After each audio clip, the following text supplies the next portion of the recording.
CMR ఇప్పుడు మరింత వైభవంగా విశాలంగా మన ఉప్పల్లో grand reopening 28 March. Hello Ram garu. Hi Nagaraju. మనిషి తన ఆలోచనల నుంచి బయటపడి ప్రశాంతంగా ఉండాలి అని అంటే మానసికంగా ఎలా ప్రిపేర్ అవ్వాల్సినటువంటి అవసరం ఉందంటారు?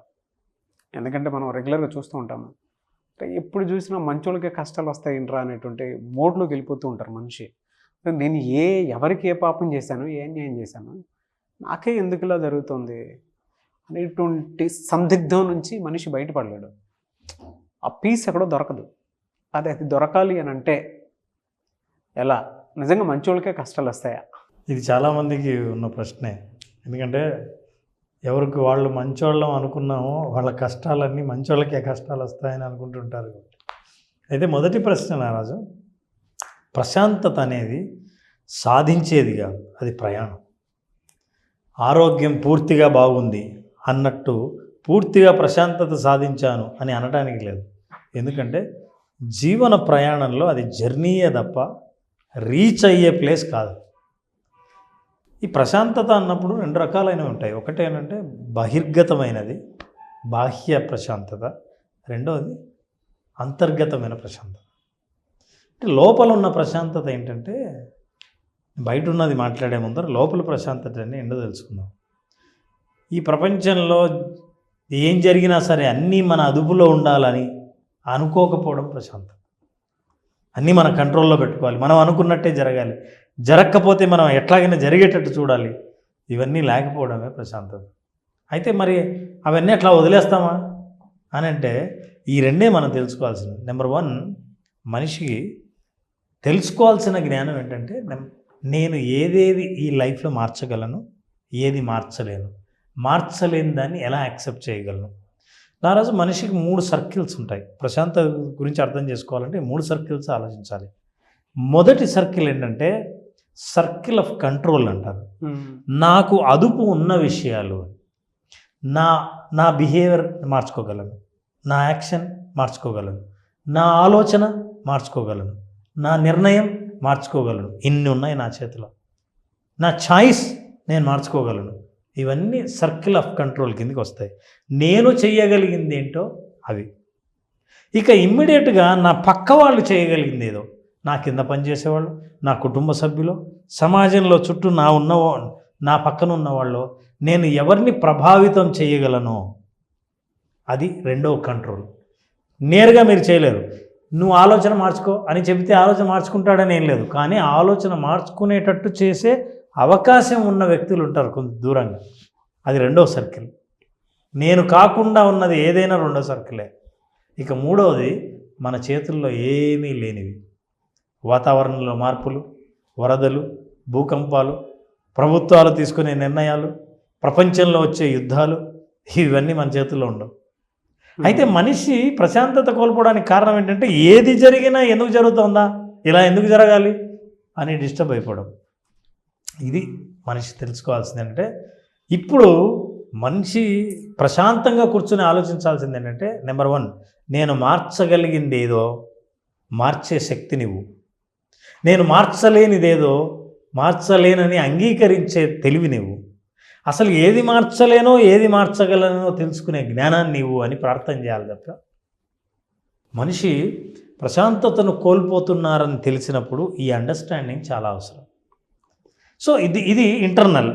ఇక ఎక్స్టర్నల్ ప్రశాంతత ఏంటంటే, మన సామాజిక సంబంధాలు ఎలా ఉన్నాయి, మానవ సంబంధాలు ఎట్లా ఉన్నాయి, ఎవరితో అయినా రిలేషన్షిప్ ఎట్లా ఉంది, మీ కుటుంబ సభ్యులు మిమ్మల్ని ప్రేమిస్తున్నారా లేదా, ఈ బయట సంబంధించిన ప్రశాంతత. బయట ఎవరు మిమ్మల్ని నమ్మకపోయినా, మీతో సరైన రిలేషన్షిప్ లేకపోయినా, మీతో కలిసి పని చేయడానికి ఎవరు ఇష్టం లేకపోయినా, ఆ ప్రశాంతతను ఆ దెబ్బతీసే ఆ పరిస్థితులను భరించలేరు. ఇదేమో బాహ్య ప్రశాంతత, ఇది అంతర్ప్రశాంతత. ఈ అంతర్ప్రశాంతతను సాధించడానికి ఏం చేయాలి? మైండ్ఫుల్నెస్, ఈ క్షణంలో జీవించడం, అనవసరంగా గతంలోకి వెళ్ళిపోవడం, అది ఎందుకు అలా జరిగింది, అది జరగకుండా ఉంటే బాగుండు, నాదే తప్పు, నేనే తప్పు చేశానని తన్ను తాను తిట్టుకోవడం, నిందించుకోవడం, ఇట్లా చేయడం వల్ల అసలు వర్తమానంలో జీవించడం మర్చిపోయి గతంలోనో భవిష్యత్తులోకి ప్రయాణిస్తాడు. గతంలోకి ప్రయాణించిన వ్యక్తికి ఒత్తిడి పెరుగుతుంది, విపరీతమైన మానసిక ఒత్తిడి. ఇన్ని జరిగాయి అని, భవిష్యత్తులోకి ప్రయాణించే వ్యక్తికి ఆందోళన పెరుగుతుంది. ఏమవుతుందో భవిష్యత్తు అన్న ఆందోళన పెరుగుతుంది. వర్తమానంలో జీవించే వ్యక్తి జీవితాన్ని జీవించడం మొదలు పెడతాడు. ఉన్నది ఉన్నట్టు వస్తువులు కనపడడం మొదలు పెడతాయి, పరిస్థితులు కనపడడం మొదలు పెడతాయి. ఆ పరిస్థితుల్ని అర్థం చేసుకోగలుగుతాడు. సో ఇది మనిషి మైండ్ఫుల్నెస్ అనేది ప్రాక్టీస్ చేయాల్సిన అవసరం. ఇక మెడిటేషన్ గురించి చెప్పక్కర్లేదు. మెడిటేషన్, విజువలైజేషన్ మనం చెప్తుంటాం. నేను ప్రధానంగా చెప్పేది, ప్రశాంతత కోల్పోయే వ్యక్తులు ఎందుకు కోల్పోతారంటే, నేను అనుకున్న జీవితంలో నేను లేను అనుకున్నప్పుడు ప్రశాంతత కోల్పోతాను. నేను కోరుకున్న జీవితం ఇప్పుడు నా దగ్గర లేదు అన్నప్పుడు కోల్పోతాడు. నేను కోరే జీవితం ఇంకెక్కడో ఉంది, నేను అక్కడికి వెళ్ళాలి, ఎలా వెళ్ళాలి అన్నప్పుడు ప్రశాంతత కోల్పోతాడు. దీనికి అద్భుతమైన మార్గం విజువలైజేషన్. విజువలైజేషన్ ద్వారా మనిషి ఎక్కడ ప్రశాంతత పొందుతాడో, ప్రశాంతతను పొందే పరిస్థితులు ఏంటో ఆ చుట్టూ పరిస్థితుల్ని విజువలైజ్ చేసుకో. ఎప్పుడైతే ఆ పరిస్థితులను విజువలైజ్ చేసుకుని ఆ ఎమోషన్ని ఫీల్ అయ్యావో, అవే పరిస్థితుల్ని నీ జీవితంలో ఆహ్వానిస్తావు. అలా మనిషి ప్రశాంతతను పొందగలుగుతాడు. ఇది అంతర్గతమైన ప్రశాంతత, బాహ్య ప్రశాంతత గురించి మాట్లాడాం. ఇక మంచి మనుషులకి ఎందుకు కష్టాలు వస్తాయి? అస్సలు ముందు మనం తెలియాల్సింది ఏంటంటే, ఎవరి గురించి అంటున్నారు, ఎవరు మంచి మనిషి, అసలు ఏది కష్టం అనేది చాలా ఇంపార్టెంట్. మీకు తెలుసా, కష్టాలు వచ్చిన తర్వాతే వాళ్ళకి మంచి మనిషిగా పేరు వచ్చింది. మంచి మనుషులకి కష్టాలు రాలేదు. ఇప్పుడు మీరు సత్యహరిశ్చంద్రుడి కథ తీసుకుంటే, సత్యహరిశ్చంద్రుడు ఇంత పాపులర్ ఎందుకు అయ్యాడంటే, ఆయన కష్టాలు చాలా పెట్టి అయినా సరే అతను సత్యం చెప్తాడని తేలిన తర్వాత సత్యహరిశ్చంద్రుడు పాపులర్ అయ్యాడు. అవును. భక్త రామదాసు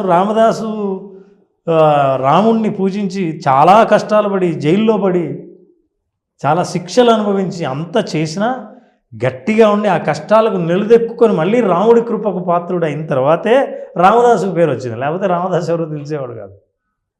అంటే మంచి మనుషులకు కష్టాలు రాలేదు, కష్టాలు వచ్చిన తర్వాత వాళ్ళు మంచిగా తయారయ్యారు. రాయి వజ్రం కాలేదు, రాయిని బాగా చెక్కేసి సానబడితే అది వజ్రంలాగా కనిపించింది. వజ్రానికి దుమ్ము పట్టలేదు, దుమ్మును మొత్తం ఇదిలించి దాన్ని పాలిష్ చేసి బయటికి తీస్తే వజ్రం తయారైంది. అట్లాగే వజ్రంలాగాను మనిషి ఏదైనా సాధించే సామర్థ్యం కలిగిన వాళ్ళుగానే తయారవ్వాలంటే ఈ కష్టాలు మనుషులను సానబడతాయి. ఈ కష్టాలు రావడం వల్ల ప్రయోజనాలే ఉన్నాయి కానీ నష్టాలేం లేవు. ఎందుకంటే సుఖంగా ఉన్నవాడికి ఏది కష్టమో ఏది సుఖమో తేడా తెలియక, రేపు కష్టం వచ్చినప్పుడు ఎదుర్కోవాల్సిన సామర్థ్యం లేక సడన్గా ఒక్క దెబ్బకే ఓడిపోతాడు, కష్టాలు చేతులు ఎత్తేస్తాడు. అదే కష్టాలు ఎదుర్కొనే వ్యక్తి నెంబర్ 1, అతని సామర్థ్యం పెరుగుతుంది, బలం పెరుగుతుంది, ఆత్మవిశ్వాసం పెరుగుతుంది, విజయం సాధిస్తాడు. అప్పుడే అతనికి ఉన్న ఆస్తి ఏంటో తెలుస్తుంది.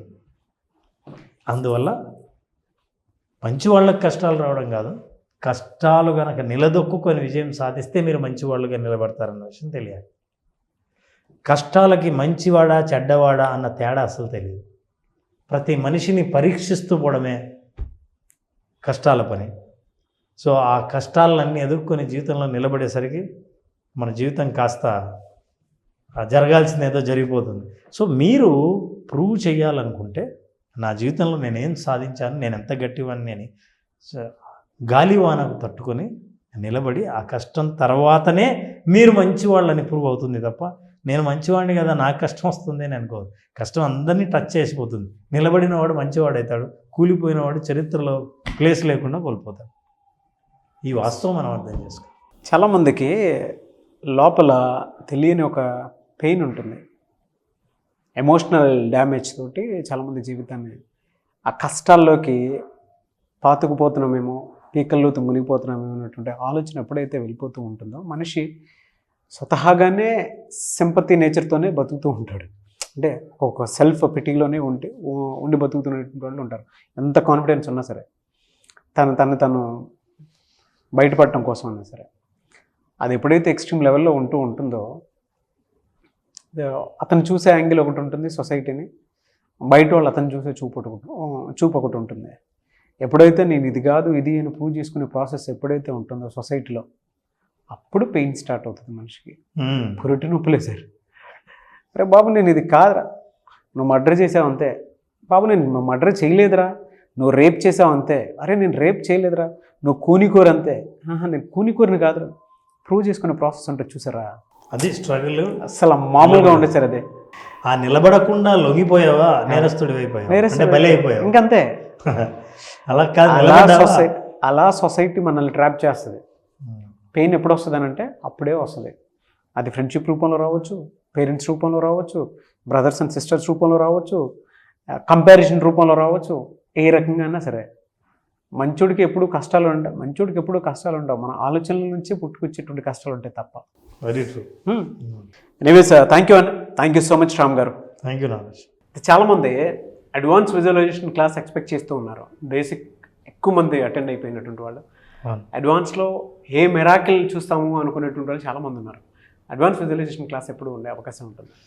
నాగరాజు ఏప్రిల్ 5వ తేదీన అడ్వాన్స్డ్ విజువలైజేషన్ అటెండ్ అవ్వచ్చు.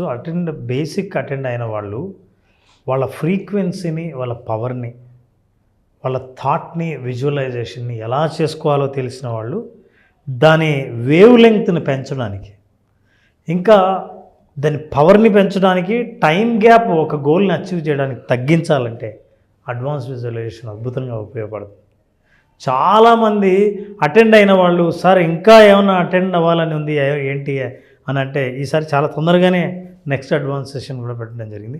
ఏప్రిల్ 5వ తేదీన అడ్వాన్స్ విజువలైజేషన్ 5 days సెషన్.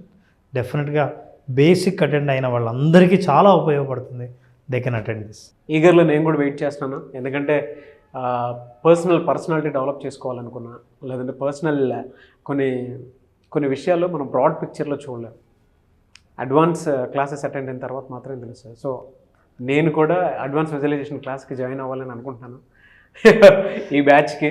ముఖ్యంగా నారాజు, ఈ అడ్వాన్స్ విజువలైజేషన్లో బేసిక్ విజువలైజేషన్లో మిరాకిల్స్ సృష్టించిన వాళ్ళు, అనుభవంలోకి అద్భుతాలు తీసుకొచ్చిన వాళ్ళందరూ ఈ అడ్వాన్స్ విజువలైజేషన్ సెషన్లో అటెండ్ అవుతున్నారు.